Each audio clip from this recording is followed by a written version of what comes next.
Olá, turma, bom dia, sejam todos bem-vindos, né, a mais uma reunião do grupo de estudos sobre as obras da Von Franz e de Carl Gustav Jung.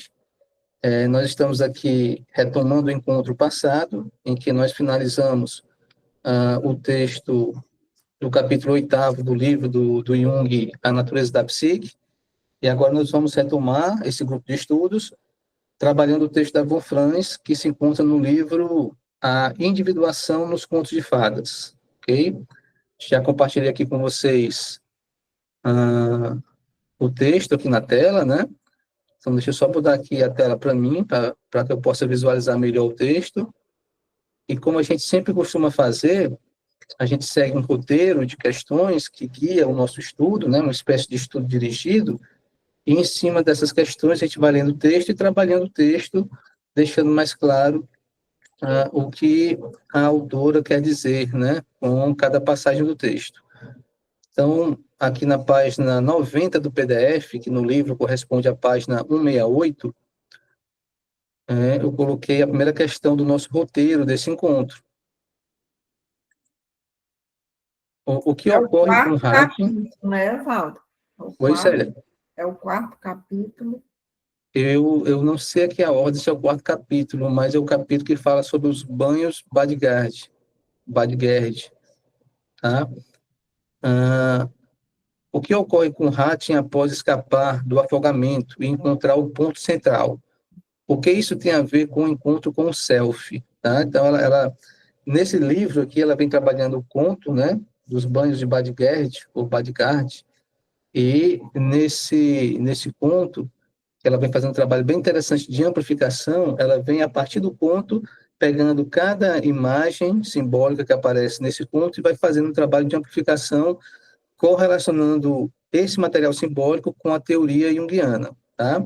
Então, nós chegamos aqui nesse ponto em que Hattin, né, escapa do afogamento e encontra nessa saída daquela situação embaraçosa em que ele quase que se afoga, ele encontra um ponto central. O que é que isso representa simbolicamente e qual é a relação disso com o self? Olha o que a Von Franz fala aqui. Quando esse ponto central é atingido, ocorre uma espécie de transformação mágica e, por ora, a angustiante situação desaparece. Apesar dessa mudança, Hattin se apercebe de que novas aflições lhe estão reservadas, pois agora se encontra no deserto, sem saber o que lhe acontecerá ali. No entanto, ele faz uma observação bem interessante ao dizer: já que escapei das inundações, provavelmente também haverei de escapar de outros encantamentos e maldições. Tal observação é bem psicológica, pois durante o processo de individuação, a pessoa se depara inúmeras vezes com essas terríveis situações sem saída, em que se sente que tudo o que até então se experimentou de nada serviu, uma vez que se tem novamente que enfrentar outros apuros. Experimentados os miraculosos passos e soluções que o inconsciente tem a capacidade de efetuar, a pessoa adquire uma espécie de fé. Sente-se assim como Hattin, que anteriormente já se esteve em tais situações e que então algo de miraculoso ocorreu, de modo imprevisível, e que, portanto, o mesmo vai tornar a acontecer. Por isso, a primeira crise, a primeira vez em que se fica prisioneiro do próprio inconsciente, é geralmente a pior de todas, porque é, é então que realmente se tem a impressão de estar perdendo a cabeça ou de estar cometendo um suicídio ou coisa assim. Mas depois, ao verificar que o inconsciente pode mudar toda a situação, adquire-se mais fé. Então, vejam bem, o processo de individuação, que é aquele processo, né, que não é linear, é um processo de desenvolvimento em espiral, em que você volta a passar por situações difíceis, complexas, complicadas, dolorosas ao longo da sua vida, é um processo que gera uma transformação e um crescimento, por quê? Porque à medida que você passa por situações difíceis, de conflitos, de sofrimento, de obstáculos, né, de riscos, você adquire uma certa confiança numa força maior que governa a sua vida, que rege a sua vida. Na teoria junguiana, essa força maior que rege as nossas vidas, ela é conhecida como self ou como si mesmo, tá? Então, não é que depois que você avança na jornada de individuação, você não vai mais ter conflitos, problemas, dificuldades, sofrimentos. Não é isso. Você vai ter, sim, novos conflitos, novos problemas, novas dificuldades, tá? A diferença é que, como você já passou por experiências parecidas anteriormente, e você percebeu que existe, guiando esse processo, uma força superior maior do que a força do ego, você passa a confiar nessa força superior. Então, você acaba desenvolvendo uma atitude de fé, certo? Então, essa atitude de fé, ela é conquistada e é desenvolvida ao longo do processo de individuação, principalmente toda vida que a gente se aproxima de algo que represente o centro. O centro de quê? O centro da tua vida, o centro da tua existência, o centro da tua personalidade. À medida que você se aproxima desse centro, você começa a perceber que você não é simplesmente apenas o ego, mas que o ego faz parte de algo maior. E é esse algo maior que influencia e governa a sua vida. Tá? Essa ampliação de consciência, que ocorre ao longo do processo de individuação, gera nas pessoas um sentimento autêntico de fé genuína, estando ela dentro de uma religião ou fora de uma religião, ok? Às vezes, né, Valdo? Ah, Estando nesse caminho é que as coisas acontecem mesmo, né? exatamente, Sempre exatamente, acontece. é, Algo inesperado, que eu falo nesse sentido. exatamente, exatamente. E muitas vezes coisas acontecem para que essas coisas possam nos colocar nesse caminho. E coisas acontecem para que depois que a gente entra nesse caminho, a gente possa tomar consciência desse algo maior que influencia e rege a nossa existência. E assim a gente se conecta com esse algo maior. E aqui a Von Franz dá um exemplo, logo na página seguinte, na página 169 do livro. Ela diz o seguinte: é o que acontece nas piores situações, como, por exemplo, nos episódios psicóticos. Uma de minhas analisandas, que passou por um episódio psicótico completo e foi internada, teve mais tarde terríveis possessões de ânimos, as quais quase a levaram a outro colapso. Tinha ideias paranoicas de perseguição, ou como ela mesma as denominou, bactérias Bug-Housley, que é o nome do hospital psiquiátrico que Jung trabalhava na época. Se eu dissesse, veja bem, você está novamente com a sua bactéria Bug-Housley, ela simplesmente respondia, não, absolutamente não, é assim e assim. Mas de repente olhava para mim sorrindo e dizia, não pense que vou voltar outra vez ao Bug-Housley. Eu sei onde estou.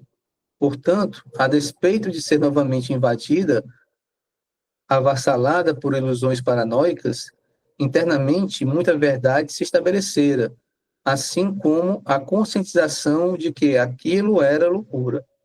Embora, por um momento, ela não o conseguisse admitir, fazia-o na sentença seguinte, pois essa outra personalidade normal já ficara um pouco mais reforçada, por ter conseguido atravessar e sair da primeira crise. Esse é um caso extremo daquilo que, por assim dizer, sempre acontece no tal estado psicológico de pânico ou possessão. A despeito de que ele se repita, há sempre uma vaga fé em que a vida e o lado normal ainda possam sobreviver. Isso se acha lindamente representado pelo fato de Hatim dizer: agora que escapei das inundações, é provável que eu escape de tudo aquilo que acontecer, né? Então, é essa fé que é desenvolvida à medida que a gente passa por uma crise psicológica, emocional, e supera essa crise, desde que essa crise tenha nos levado a entrar em contato com o centro da nossa personalidade. tá? Então, avançando aqui um pouco mais. Chegamos aqui na segunda questão do nosso roteiro. O que representa o jardineiro mágico? Aliás, o que representa o jardim mágico que Rach encontra após sair do deserto? A Wolfram diz: primeiramente, deparamos-nos com este jardim mágico que, naturalmente, lembra-nos o Jardim de Éden, com suas belas qualidades mágicas, mas este tem algo de fada morgana do Oriente, por causa dos frutos que ali se comem e que não alimentam. A qualidade deles é simplesmente ilusória, assim como o é a maneira pela qual eles aparecem e desaparecem. Podemos dizer, portanto, que este jardim é o aspecto maternal do inconsciente, com seu elemento criador de ilusões, tendo muito que ver com a capacidade de imaginar. Embora o diamante deva ser encontrado nesse jardim, este por si mesmo pertence à mais diabólica invenção. Não é a coisa certa, né? Então, veja bem o perigo das fantasias, né? Então, a fantasia, ela equivale simbolicamente a esse jardim de ilusões, tá? Que Hati encontra. É uma fonte rica de ilusões. Você pode se perder nessa fonte rica de ilusões, mas você pode também aprender a caminhar nesse jardim e encontrar nesse jardim o diamante, aquilo que é mais valioso. Então, as fantasias são perigosas porque você pode se perder nelas. Ao mesmo tempo, as fantasias são ricas porque elas trazem potencialidades para a sua vida, que você pode encontrar, tomar consciência e realizá-las ao longo da sua vida de forma consciente. Continuando aqui, ó. Isso pode ser traduzido para a linguagem psicológica, dizendo-se que o inconsciente contém o diamante, a possibilidade de individuação, mas que ele é também uma espécie, né, de fada morgana que desorienta completamente as pessoas, caso elas não contem com o guia certo. Basta que se preste atenção às ilusões dos loucos nos hospitais, para que se constate o que significa achar-se perdido num tal jardim, e em fantasias absolutamente irreais, incapaz de controlá-las, né? Então, uma consciência ela pode ser dominada pelas fantasias que vêm do inconsciente e se perder completamente, né? Mas, ao mesmo tempo, uma consciência bem trabalhada, ela pode ser influenciada por essas fantasias que vêm do inconsciente e encontrar coisas valiosas, potencialidades, verdades, né, possibilidades, que ela vai, ao longo da vida, realizá-las de forma consciente. Aí a Von Franz traz aqui outro exemplo. Lembro-me de uma terrível ruptura de meu relacionamento com uma cliente, a qual já me referi anteriormente, por causa do seguinte: repleta de fantasias, ela sempre ultrapassava sua hora. Eu tinha um cachorrinho, diz a Von Franz, que habitualmente ficava no meu colo durante as sessões. Certo dia, como já passava da hora, e eu já estivesse querendo jantar, sem, entretanto, desejar interrompê-la, muito bruscamente, mexi-me na cadeira e, pouco depois, como numa espécie de preparação para sustar aquela fluência, isso antes de me levantar, para dizer que já passavam 20 minutos das 7 e que deveríamos parar, coloquei o cachorro no chão, mas nem sequer cheguei a falar nada, pois quando coloquei o cachorro no chão, ela ficou lívida e levantou-se, deixando a sala sem nem mesmo despedir-se. Eu não tinha ideia do que acontecera, e quanto a ela, desapareceu por 3 semanas. Mais tarde tornou a voltar, mas só mencionou o fato um ano depois, numa época em que estabelecemos muito bom contato. Aí ela irrompeu dizendo: sabe o que me aconteceu daquela vez? Pensei em nunca mais retornar a você, pois eu era aquele cão, e quando você o pôs fora do seu colo, eu soube que você me poria para fora do mesmo jeito. Isto era bem compreensível, pois o que ela queria, por assim dizer, era ficar no meu colo, e aí ser mantida.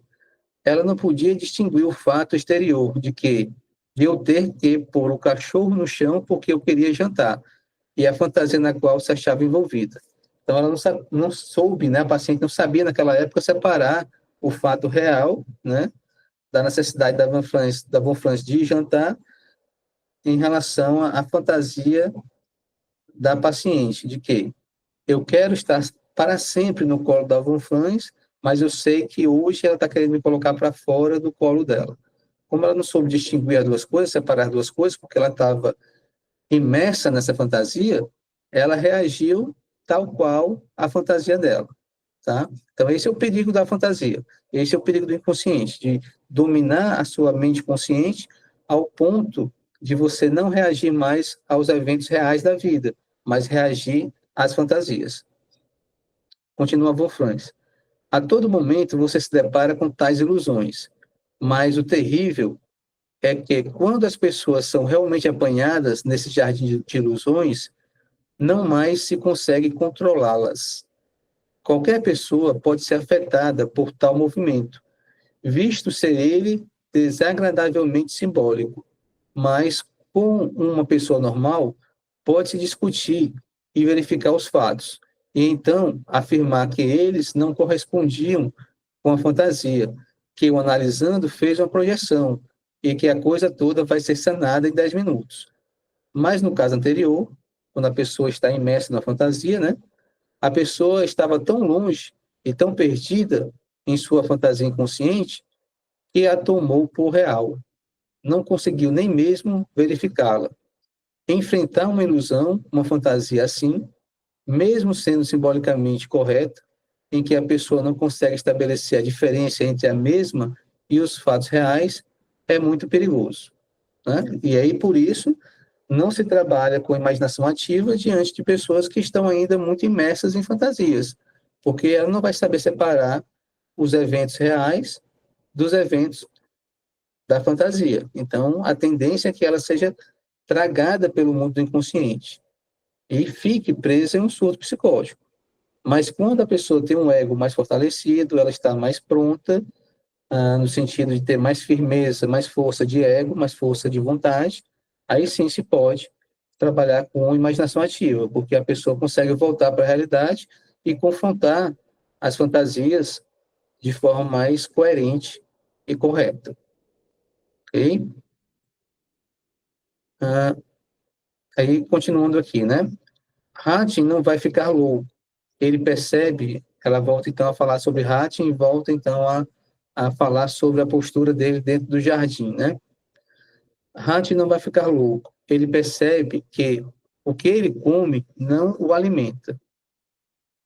Ora, para um louco, um bife ilusório e um verdadeiro são a mesma coisa, mas não para uma pessoa normal, cujo senso de realidade continua vivo. Hatching, apesar de comer, constata não está alimentado.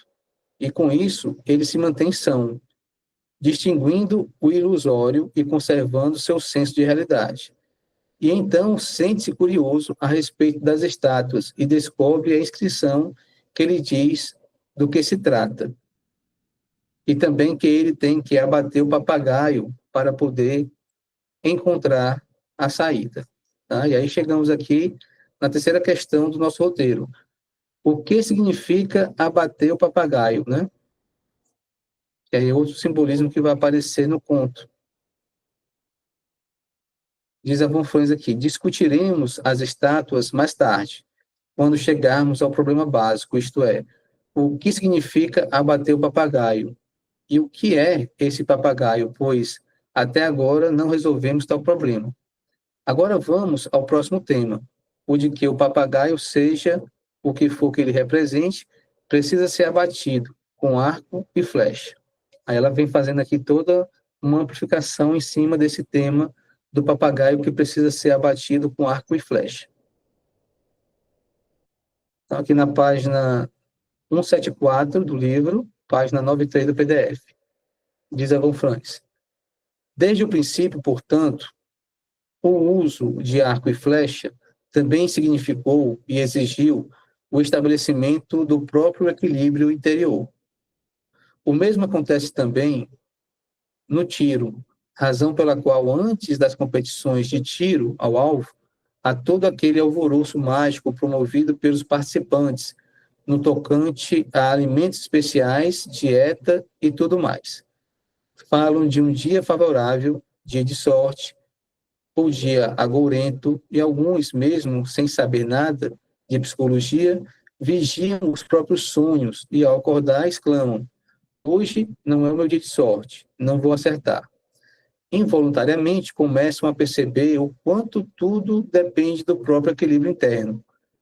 Pode-se dizer, então, que acertar o alvo com arco e flecha requer uma excessiva concentração da inteligência e intuição, uma atitude de completo equilíbrio interior. Isso aqui é fundamental para nós, psicoterapeutas e analistas junguianos, né? Procurar, durante os encontros terapêuticos, estar nessa postura, né? De completo equilíbrio interior. Claro que isso aqui é impossível que possamos estar sempre, né? Todos os dias, todas as horas, todos os minutos, é impossível. Mas é importante que a gente possa, né, encontrar o centro, o nosso centro, ficarmos centrados, porque nessa postura de estar centrado é que a gente pode encontrar aquela paz interna, aquele equilíbrio interior que vai nos dar a sabedoria e a intuição necessária para acompanhar os nossos pacientes, tá? Por isso que Jung insiste tanto na análise pessoal dos analistas, para que eles possam fazer um trabalho interno de encontrar esse centro. Uma vez que eles conseguiram encontrar esse centro ao longo de um processo terapêutico longo e profundo, fica mais fácil para o analista sempre retornar a esse centro quando necessário, tá? Continua von Franz. Sabe-se que no Zen budismo japonês, o tiro com arco e flecha tornou-se uma daquelas práticas cujo significado simbólico é o de medir até que ponto o noviço chegou a entrar em contato com o self, né? É isso que eu estou falando para vocês. Ou com o próprio Tao. Por isso, que o capacita a atirar, e não a grande habilidade técnica que ele tem atingido. Então, mais uma vez, ela reforça que vale muito mais a personalidade centrada e equilibrada do analista do que todo o conhecimento científico e teórico e técnico que o analista possa vir a ter. Tá? Então, essa postura de conexão com o self, com o centro, vai ajudar ao analista junguiano a entrar naquela postura da ação pela não ação. Wei, Wu Wei, né? Ação pela não ação. Então, nessa postura da ação pela não ação, é a postura em que o analista silencia o seu ego e coloca o ego à disposição dessa força maior, desse poder maior que é o self. Aí, a intervenção do analista vai fluindo de acordo com o movimento do self, que é um movimento que ocorre na totalidade, não é um movimento individual na posição, na figura do analista. É um movimento mais completo, que envolve analista e analisando. Ok? Continuando. É óbvio que também isso tem que ser feito aqui. O alvo é terrivelmente difícil de atingir, porque o papagaio sempre voa e parece ser capaz de fazê-lo muito depressa, de modo que se faz necessário grande habilidade. Mas, não obstante o fato de Hatten ser um dos melhores cavaleiros de sua época e, portanto, perfeito na arte do tiro ao alvo, ele, por 2 vezes, deixa de alvejar o papagaio, e na terceira só consegue atingi-lo graças a uma oração, e não pela mira. Olha só, não é pela capacidade dele, mas é pela oração. Simbolicamente, o que é que significa a oração? É a conexão com algo maior, com algo superior.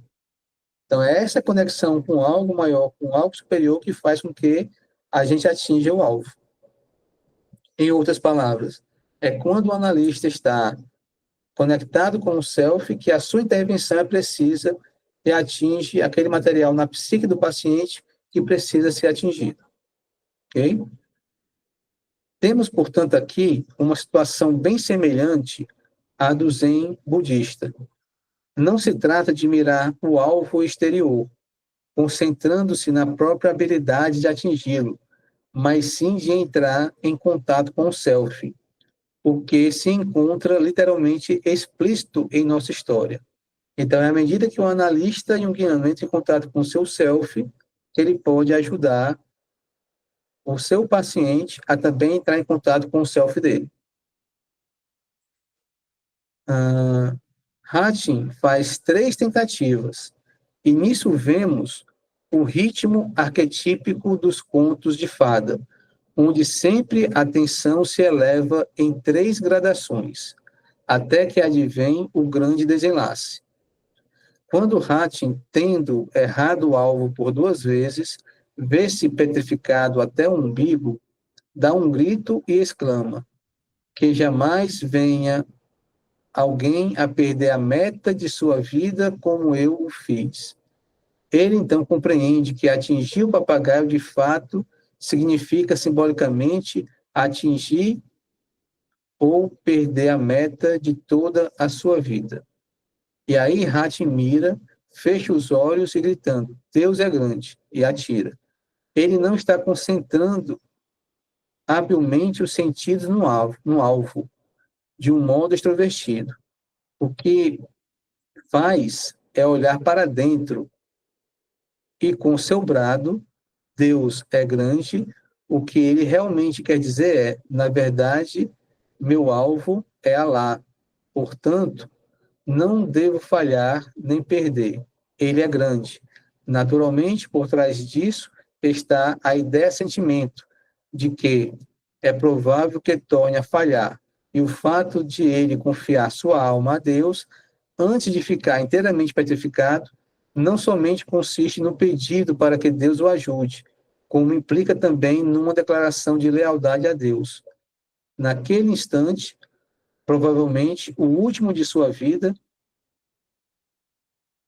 desse modo ele perde de vista o alvo, desiste da tentativa de alvejar o papagaio e se concentra inteiramente em conservar sua lealdade a Deus, aceitando o próprio destino, mesmo que seja o de errar, uma vez que Deus assim o determinou. Simbolicamente, isso equivale à entrega que ocorre quando se cria o eixo ego-self. Né? O ego passa a ser instrumento e servo do self. Tá? É isso que importa no processo terapêutico. E é isso que é importante para o analista junguiano. Ele ter consciência disso, de que ele é um instrumento de algo maior. E na teoria junguiana é chamada de self. É somente nessa postura que ele vai ajudar outras pessoas a avançarem no processo de individuação. Continuando.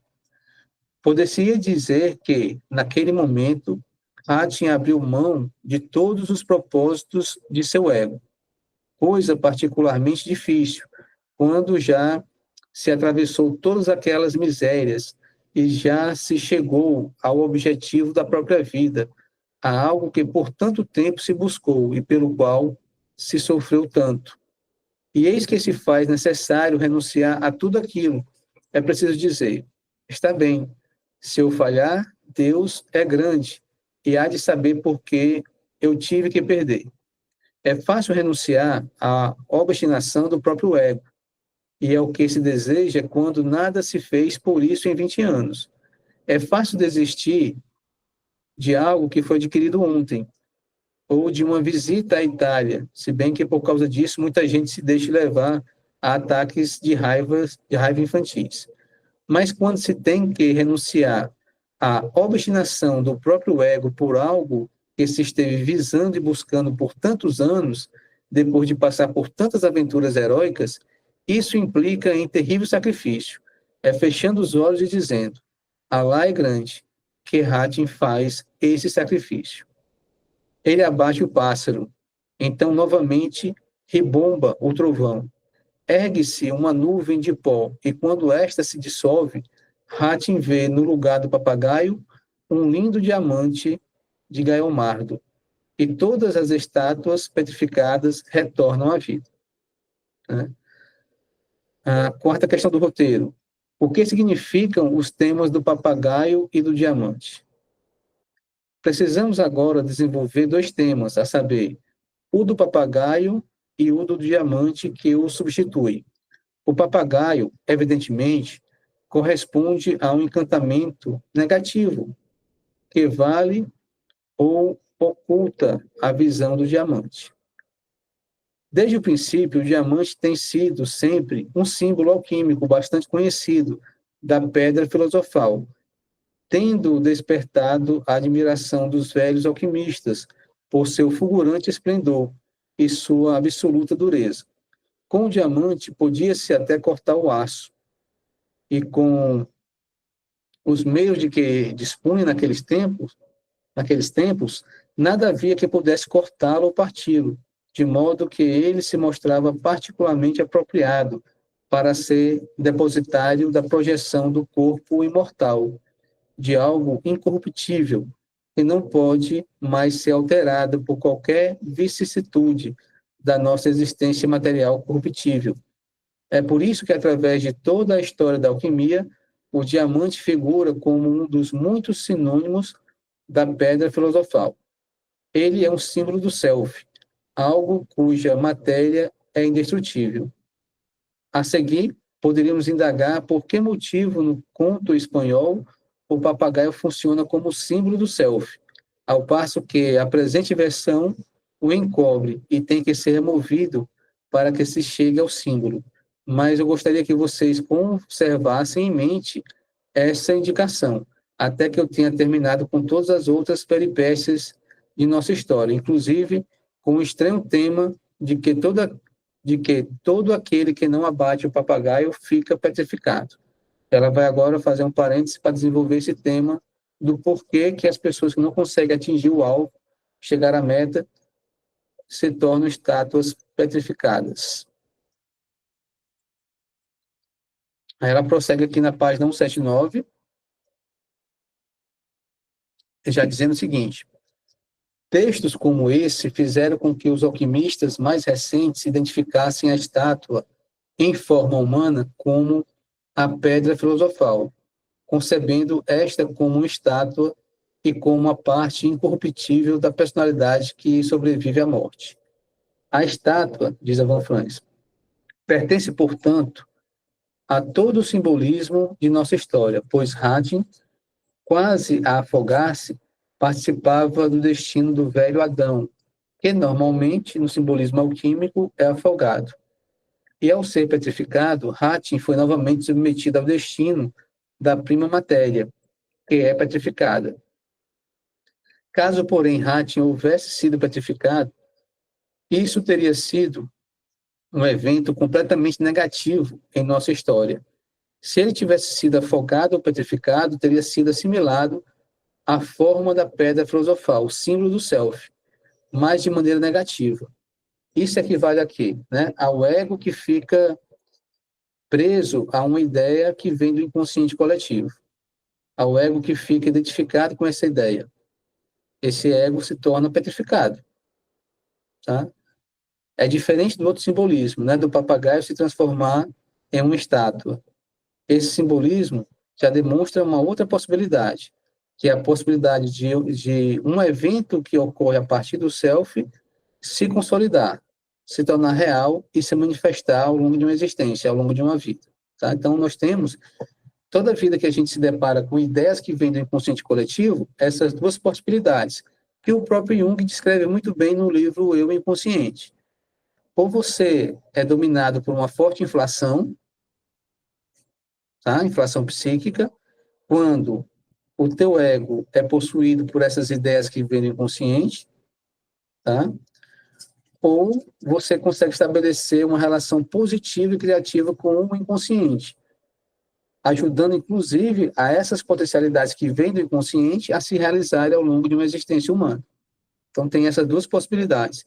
Uma é patológica, outra é saudável. Tá? Essas duas possibilidades fazem parte do processo de individuação, mas somente a que é saudável é que favorece o avanço do processo de individuação. A que é patológica, quando o ego é tomado por uma ideia que vem do inconsciente coletivo, né? Isso gera uma estagnação no processo de individuação e gera uma dissociação psíquica, ok? Então, voltando aqui. mas de maneira negativa, né? Então, Jung sempre põe em evidência que o processo de individuação, sendo o mais forte anseio do homem, sempre abre caminho através de cada ser humano, mas desde que não seja conscientemente atendido. Então, ele acontece de forma negativa.